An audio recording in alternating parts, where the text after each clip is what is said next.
अस्सलामु अलैकुम वरहमतुल्लाहि वबरकातुहू। तमाम बरादरान और खारान की खिदमत में सलाम अर्ज़ करते हैं। तारीख़ इस्लाम जो है उसके हवाले से बात करेंगे। तो सबसे पहले तो तारीख़ का जो लुग़वी माना और मफ़हूम है उसके हवाले से बात करेंगे। तो लुग़त में तारीख़ वक़्त से आगाह करने को कहते हैं।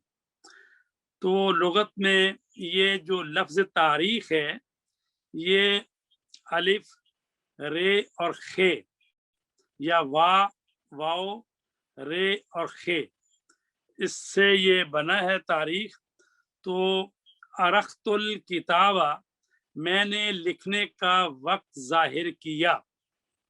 तो सूरह यूसुफ में आयत नंबर 111, लक़द काना फी कससिहिम इबरतुन लिउलिल अलबाब, यकीनन उनके वाक़यात में साहिबाने अक्ल के लिए सामाने इबरत है। तो ये एक तो हमें ये भी पता चल रहा है कि कुरान मजीद में साबिक़ा अंबिया की तारीख़ और उनके वाक़यात वो दोहराए गए हैं, और साथ साथ हमें ये भी पता चल रहा है कि उन वाक़यात को पढ़ने से हमें क्या फ़ायदा हासिल होता है। और कहा गया है कि साहिबाने अक्ल के लिए उन वाक़यात में और अंबिया की उन तारीख़ में, उन किस्सों में सामाने इबरत है। और ये जो कसाइस यानी कसस जो बयान हुए हैं, तो ये इबरत जो इनसे हासिल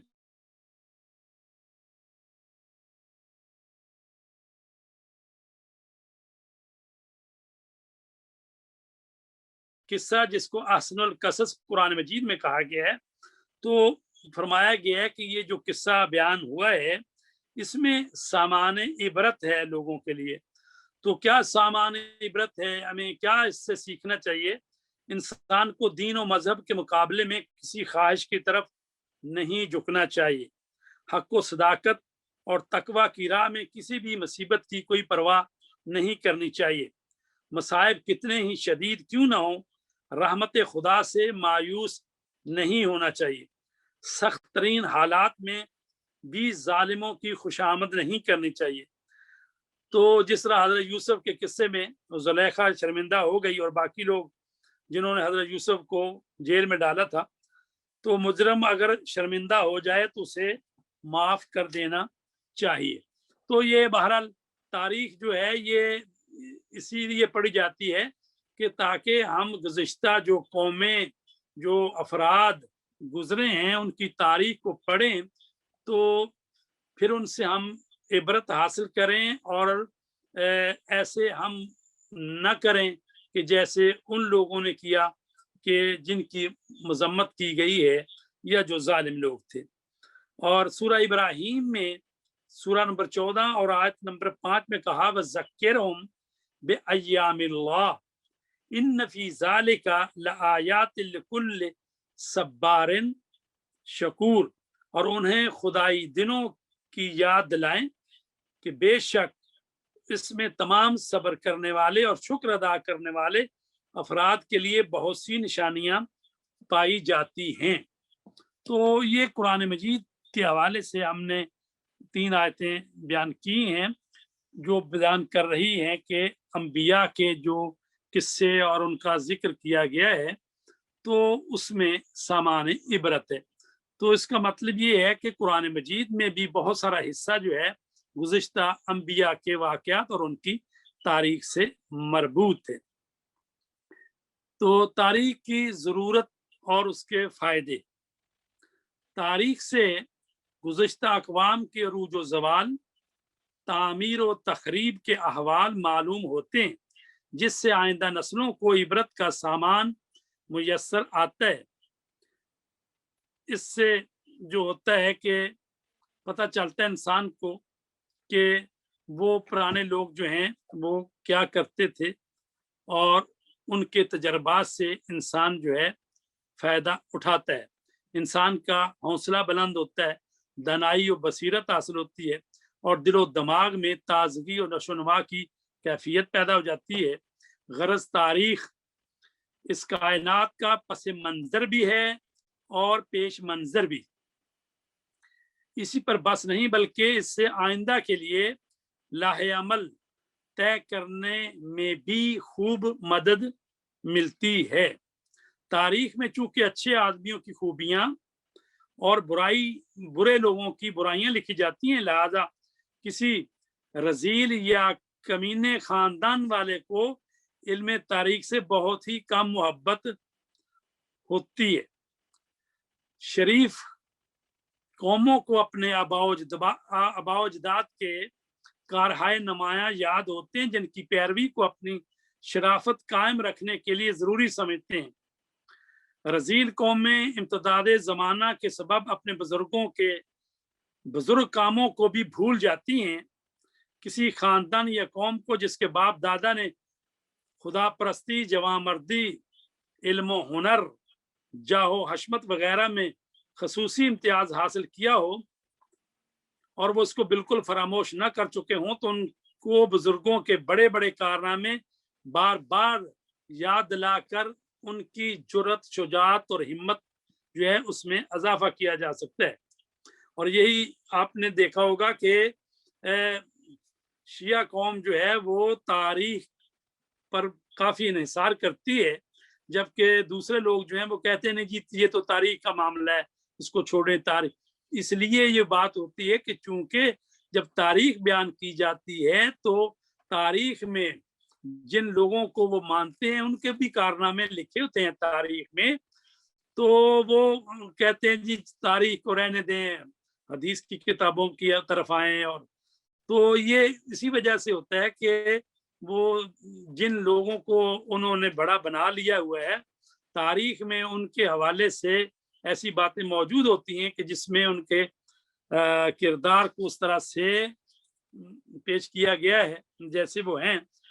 तो अब मैं अर्ज करूं कि नहजुल बलागा, ये मैंने कुरान मजीद के हवाले से भी बात की है और अब मैं नहजुल बलागा के हवाले से बात कर रहा हूँ।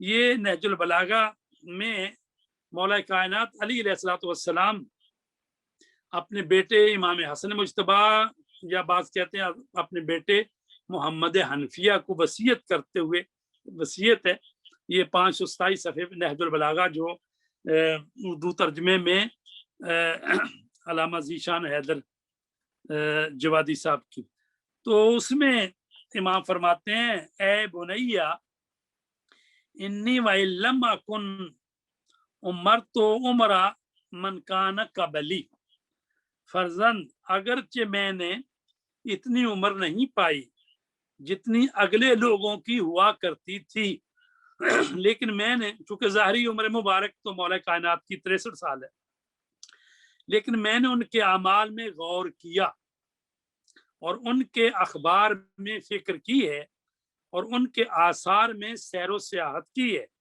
और मैं साफ और गंदा को खूब पहचानता हूँ, नफा और जरर में इम्तियाज रखता हूँ। मैंने हर अमर को छान फटक कर उसका खालिस निकाल लिया है और बेहतरीन तलाश कर लिया है और बेमाना चीजों को तुमसे दूर कर दिया है, और ये चाहा कि तुम्हें इसी वक्त अदब की तालीम दूं जबकि तुम उम्र के इब्तदाई हिस्से में हो और जमाना के हालात का सामना कर रहे हो। तो ये मैंने नहजुल बलागा का हवाला इसलिए दिया है कि ताकि पता चले कि तारीख जो है उसका पढ़ने का क्या फ़ायदा है और तारीख पढ़ना क्यों ज़रूरी है। तो अज़ीज़ान गिरामी, तारीख जो है उसकी अक़साम है। तारीख जो है आम भी हो सकती है, ख़ास भी हो सकती है। तारीख आम का मतलब है कि जिस ज़माने की तारीख बयान की जा रही है उस ज़माने के तमाम लोगों को शामिल है, और तारीख ख़ास वो है कि जो किसी ख़ास कौम, ख़ास कबीले या ख़ास ख़ानदान या किसी ख़ास सल्तनत या हुकूमत के हालात बयान किए जाएं तो वो हो जाएगी ख़ास। और एक और जहत से तारीख को देखें तो एक तारीख वो है जो रवायती तारीख है और एक तारीख की किस्म है जिसको कहते हैं दरायती। रवायती तारीख वो होती है कि जिसमें वो जो लिखने वाला है मुअर्रिख, वो तो या तो उसने खुद मुशाहिदा किया है, उसके सामने ये वाक़यात पेश आए हैं और उसने उसको लिख दिया है, या ये है कि वो कुछ रावियों से नकल कर रहा है और उनके नाम भी लिख रहा है कि ये तारीख जो है या ये वाक़या जो है ये फलां शख्स से मुझे मिला है। और जैसे तारीख़ तबरी में भी और दूसरी बात तारीखें हैं कि जिसमें उन्होंने लिखा है कि ये मैंने ये जो फलां शख्स से ये वाक़या सुना, ये उसने मुझे नकल किया है। तो इसको कहते हैं रवायती तारीख, या वो शख्स जो तारीख लिख रहा है मुअर्रिख, वो किसी दूसरे मुअर्रिख का हवाला दे देता है किसी और किताब का, तो इसको कहते हैं ये है रवायती तारीख। तो ये ज्यादा जो है ना ये मुफीद भी है और काबिल कदर समझी जाती है, क्योंकि इसमें क्यास के घोड़े नहीं दौड़ाए जाते। और एक होती है दरायती तारीख। दरायती तारीख उसको कहते हैं जो महज आसार कदीमा और आसार मनकूला और अकली जो है उसको अकली क्यास से कह लें, या बास ने तो उसको कहा अकली ढकोसलों के जरिए तरतीब दी गई होती है। और हम अहद मुअर्रिख या हम अहद रावी का बयान उसके मुतल्लिक मतलूब दस्तयाब न हो सकता हो, जैसा कि कदीम मिस्र की तारीख, कदीम इराक की तारीख, कदीम ईरान की तारीख। तो यानी उसमें बाकायदा कोई रावी रवायत करने वाला या कोई शाहिद जो नहीं होता, तो जो उस तारीख को कहते हैं ये तारीख जो है ये दरायती तारीख है। तो अगर इतनी जो हमने बात की, अगर इसके बारे में आप कुछ बात करना चाहते हैं तो फिर आगे बढ़ते हैं।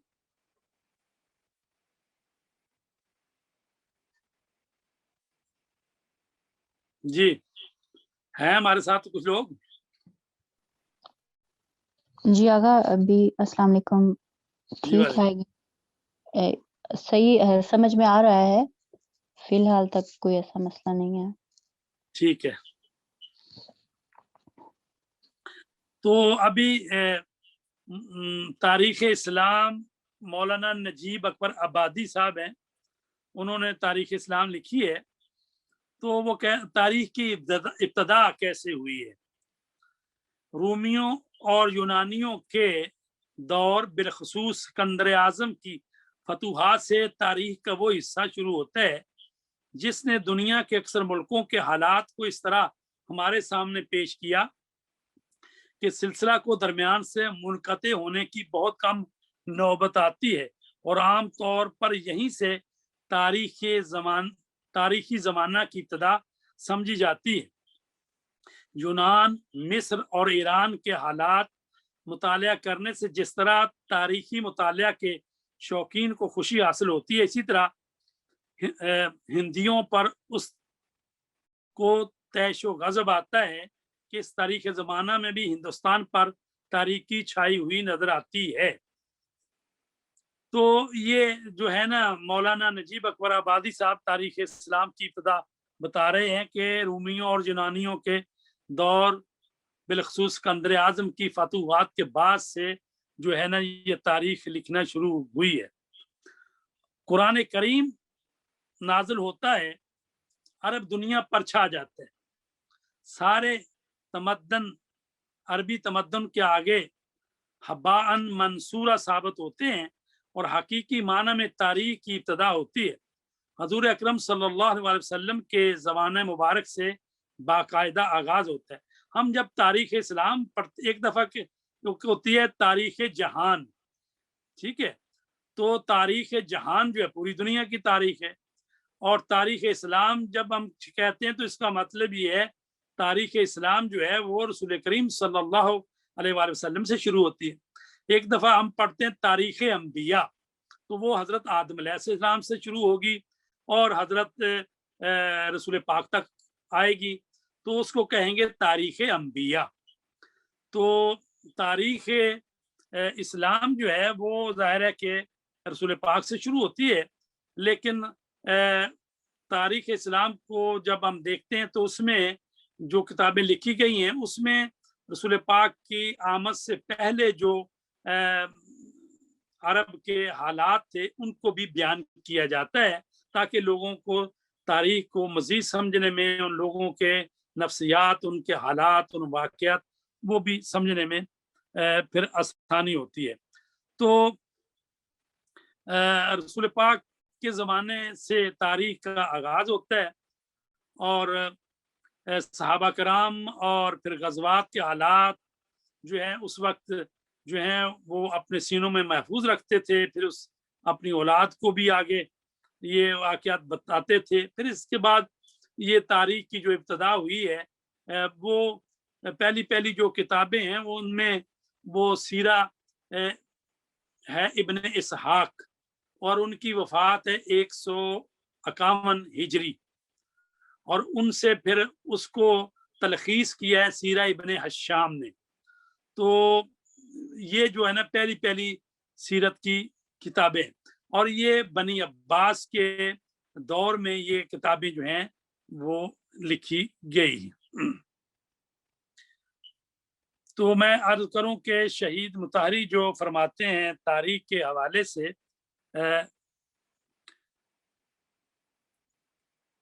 वो कहते हैं कि तारीख इल्म अक़साम तारीख के हवाले से शहीद मुताहरी कहते हैं कि इल्म तारीख और उसके अक़साम और ख़ुसूसियत से जो फ़ायदे मुरतब होते हैं।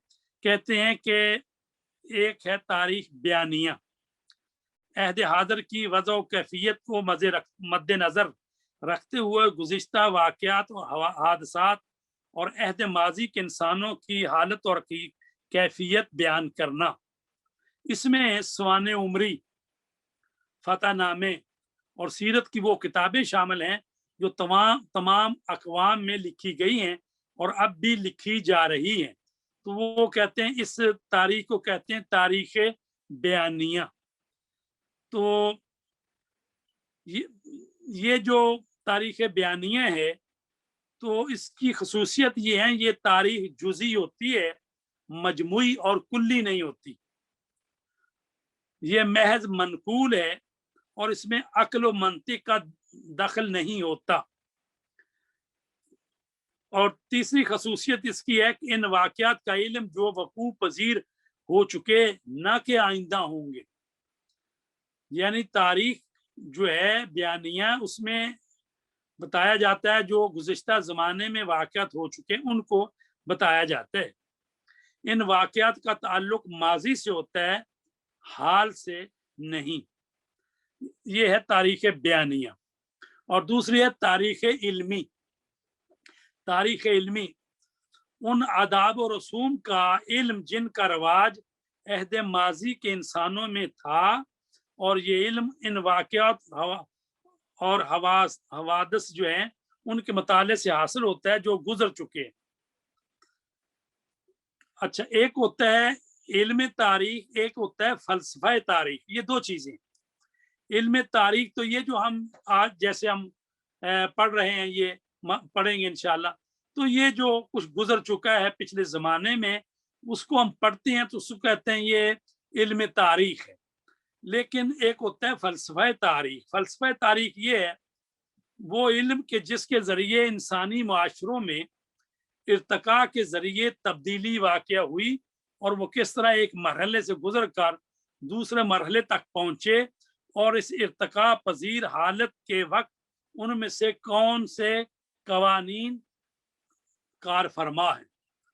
तो यानी फ़लसफ़ा तारीख यानी जब तारीख बयान की जाती है तो फिर उनकी वजह और इल्लत और उसके असबाब उनको भी बयान किया जाता है, तो उसको कहते हैं फ़लसफ़ा तारीख।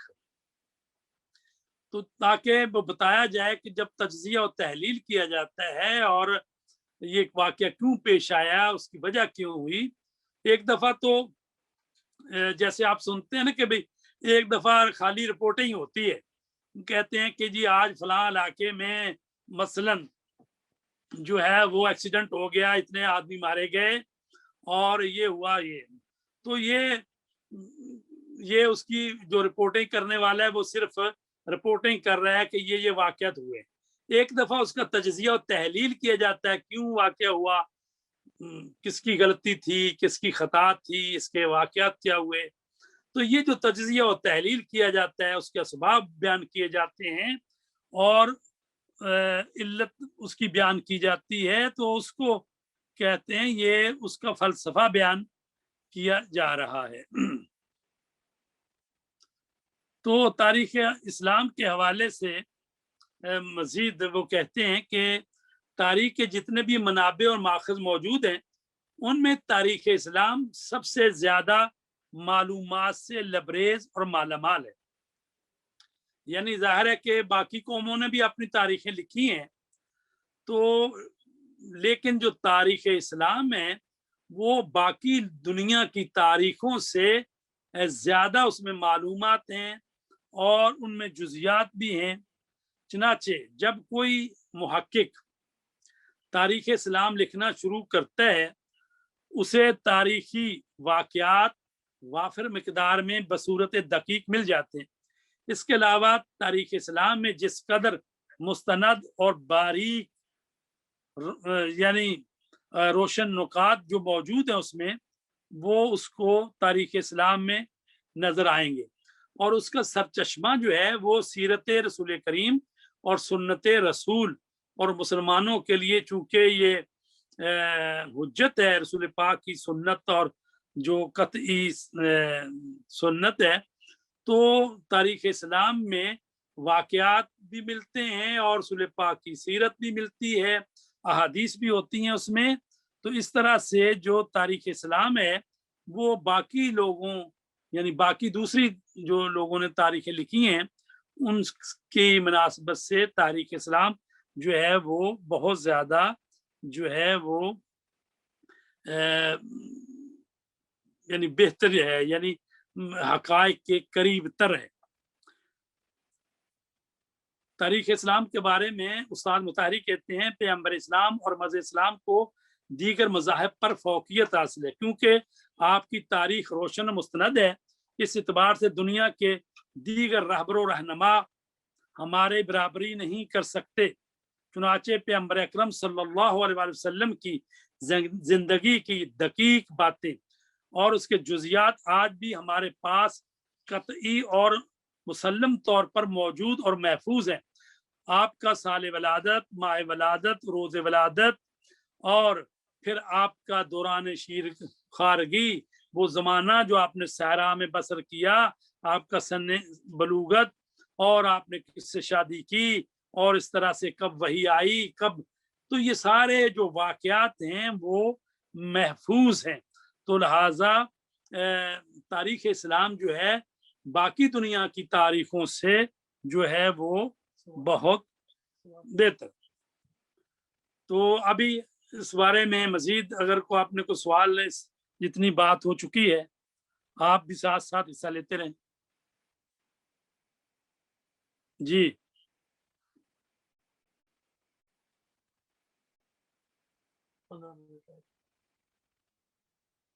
سوال ہے کوئی آپ کے ذہن میں؟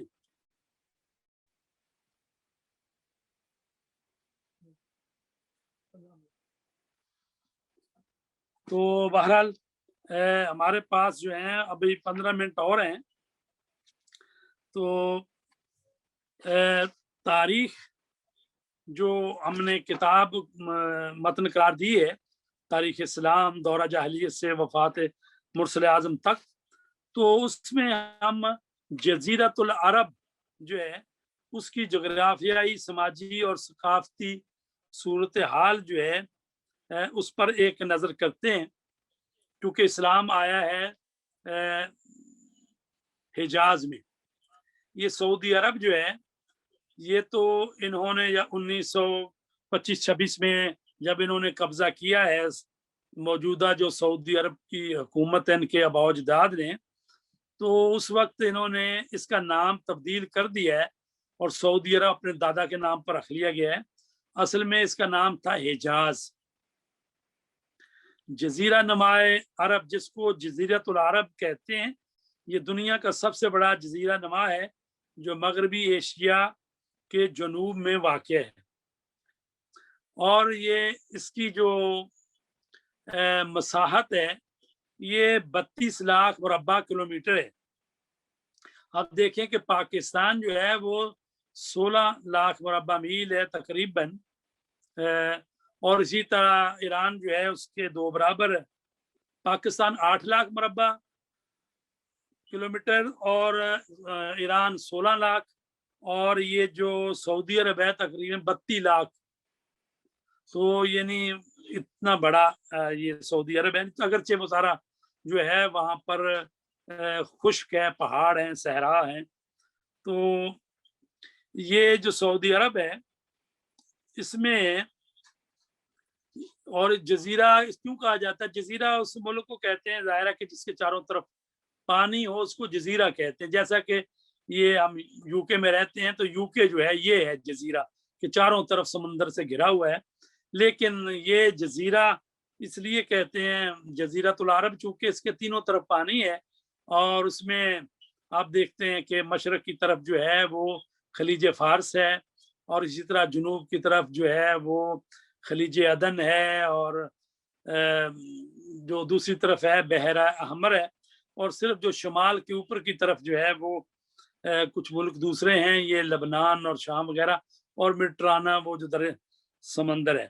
تو چونکہ تینوں طرف سمندر ہے اس لیے اس کو کہتے ہیں جزیرہ نما، اس لیے اس کو کہتے ہیں۔ تو اس جزیرہ نما کی سرحد جنوب کی سمت سے خلیج عدن، تنگہ باب المندب، بحر ہند، بحر عمان میں محدود ہے، اور مغرب کی سمت میں یہ بحر احمر، اور مشرق کی طرف خلیج عمان، خلیج فارس اور عراق تک پھیلا ہوا ہے، اور شمال کی جانب سے ایک وسیع صحرا جو کہ درہ فرات سے سرزمین شام تک اس جزیرے کو گھیرے ہوئے ہے۔ تو یہ جو جزیرۃ العرب، تو آپ خود بھی اس کا نقشہ آپ دیکھیں، اگر ہمارے پاس کوئی سہولت اگر ایسی آئندہ ہو جائے کہ اگر ہم اس کو نقشہ جو ہے یہاں دکھا دیں، اور پھر اس سے پھر آسانی رہتی ہے دیکھنے والوں کو بھی۔ تو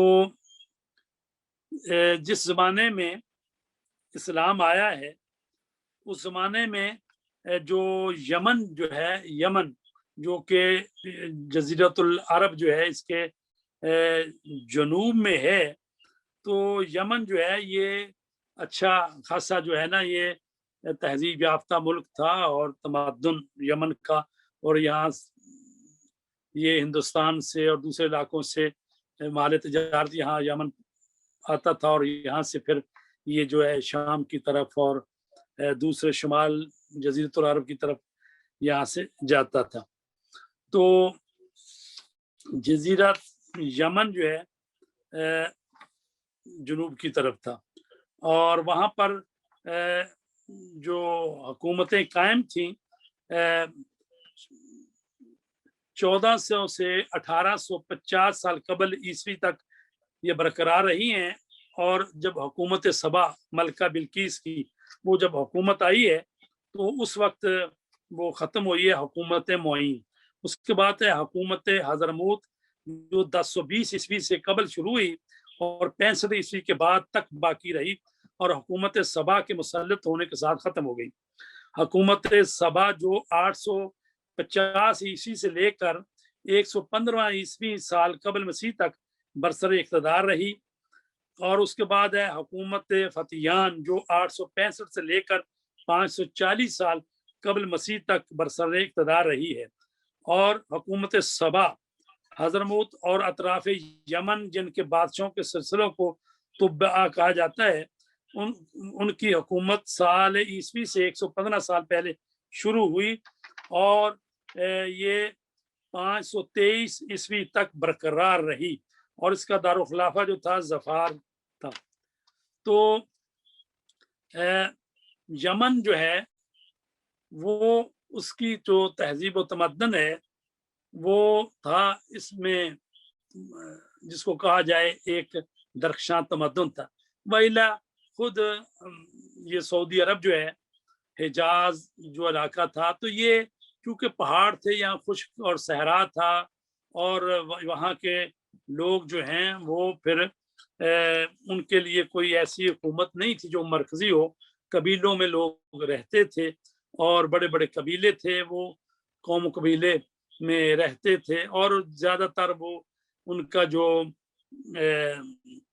ذریعہ معاش تھا وہ بھیڑ بکریاں رکھتے تھے، اونٹ ان کے پاس تھے، تو اس طرح سے وہ رہتے تھے۔ لیکن یمن کے لوگ جو تھے وہ کاشتکاری کے علاوہ تجارت بھی کرتے تھے، اور مشرق و مغرب کی تجارت کا وہ وسیلہ تھے، کیونکہ ملک یمن اس زمانے میں چند متمدن ملکوں کے درمیان واقع تھا۔ ہندوستان کے تاجر اپنے تجارتی مال کو سمندر کے ذریعہ یمن اور حضرموت لایا کرتے تھے، اور یمن کے تاجر اس کو حبشہ، مصر، فلسطین اور مدین کے شہر اور دور دراز علاقوں تک یہ یمن کے لوگ جو ہیں وہ پہنچاتے تھے۔ اور یمن کی جو ترقی میں بڑی بات تھی وہ یہ تھی کہ انہوں نے اس زمانے میں بند بنایا ہوا تھا جس کو کہتے ہیں مارب کا بند۔ تو مارب کا بند جو ہے وہ پانی کو اکٹھا کرنے کے لیے انہیں بہت بڑا بند بنایا ہوا تھا اس زمانے میں، تو اس کی وجہ سے وہ پانی کا استعمال کرتے تھے، پانی کو کنٹرول کر کے، تو ان کے کاشتکاری اور کھیتی باڑی جو ہے وہ بڑی بہترین طریقے سے انجام پاتی تھے۔ اور پھر وہ بند جو ہے ٹوٹ گیا، جس کی وجہ سے وہاں سے جو لوگ ہیں انہوں نے نقل مکانی کی، اور وہاں سے ہی پھر قوم جو ہے نا اوس و خزرج، یہ دو بڑے قبیلے تھے، تو یہ یمن سے ہجرت کر کے یہ پہنچے ہیں مدینہ، جس کو اس وقت یثرب کہتے تھے، وہاں پہنچے ہیں۔ تو یہ اوس اور خزرج جو ہیں مدینہ میں یہ بند جو ٹوٹا ہے، تو اس کے بعد یہ لوگ جو ہیں وہاں پر پہنچے۔ تو عرب کے لوگ جو ہیں وہ زیادہ تر صحرا نشین تھے، اور صحرا میں یہ رہتے تھے، اور ان کی زندگی کا دار و مدار جو ہے وہ غلہ بانی پر ہوتا تھا۔ اس کے علاوہ جو ہے بھیڑ بکریاں اونٹ کے بنے ہوئے خیموں میں زندگی بسر کرتے تھے، جس جگہ آب و گیا موجود ہوتا تھا وہیں جا کر بس جاتے تھے۔ پانی اور سبزے کے ختم ہونے پر دوسرے علاقوں کی طرف کوچ کرتے پر مجبور ہو جاتے تھے۔ جب تک کسی علاقے میں پانی ہے اور سبزہ ہے تو وہاں رہتے تھے، جب پانی ختم ہو جاتا تھا یا سبزہ ختم ہو جاتا وہاں سے کوچ کر کے وہ دوسرے علاقوں کی طرف چلے جاتے تھے۔ اور ان کا جو کیا کہتے ہیں عبادتی سسٹم وہ یہ ہے کہ وہ بت پرستی کرتے تھے، اور بت پرستی نظام کی قید و بند اور اس کی مذہبی رسومات جو ہیں ان میں وہ جکڑے ہوئے تھے۔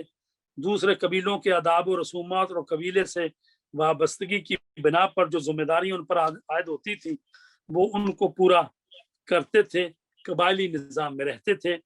تو ظہور اسلام سے قبل حجاز کا علاقہ کسی حکومت کے تابع نہیں تھا، اور وہاں کوئی سیاسی نظام نہیں پایا جاتا تھا۔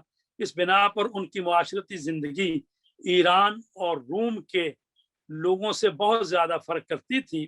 اس وقت جب رسول پاک کا ظہور ہوا ہے تو اس وقت دو بڑی طاقتیں تھیں، ایک ایران اور ایک روم، یہ دو سپر طاقتیں تھیں اس وقت۔ اور یہ یمن اور جو ہے عراق کا کچھ حصہ، اور یہ ان کے جو بادشاہ تھے وہ ایران کی حکومت کے زیر اثر ہوا کرتے تھے۔ تو روم جو ہے وہ ایک بڑی سپر طاقت تھی، اور ایران تو یہاں پر چونکہ حکومت ہی کوئی نہیں تھی، تو اس لیے اور پھر یہ ہے کہ بڑی حکومتیں جو ہیں وہ اس علاقے کو فتح کرنے کی کوشش بھی نہیں کرتی تھی، چونکہ یہاں تو کوئی ایسا یعنی نہ سرسبز علاقہ تھا، نہ یہاں کوئی پانی تھا، نہ یہاں کوئی دریا، اور نہ کوئی سرسبز علاقہ، تو لہٰذا بڑی حکومتیں جو ہیں وہ بھی اس علاقے کو زیر تسلط لانے کی کوشش نہیں کرتی تھی، اور یہاں کے لوگ جو ہیں وہ اس طرح سے تہذیب و تمدن سے بھی दूर थे और जो है यहाँ पर वैसे भी ये जो इलाका है ये ऐसा इलाका था जो गर्म इलाका है, और वैसे भी सऊदी अरब जो है तीनों तरफ से पहाड़ों में घिरा हुआ है और बारिशें भी बहुत कम होती हैं और वहाँ पर सब्जा भी कम था उस जमाने में भी। आज भी तकरीबन हालात तो ऐसे ही हैं, अगरचे काफी कोशिश की है उन्होंने।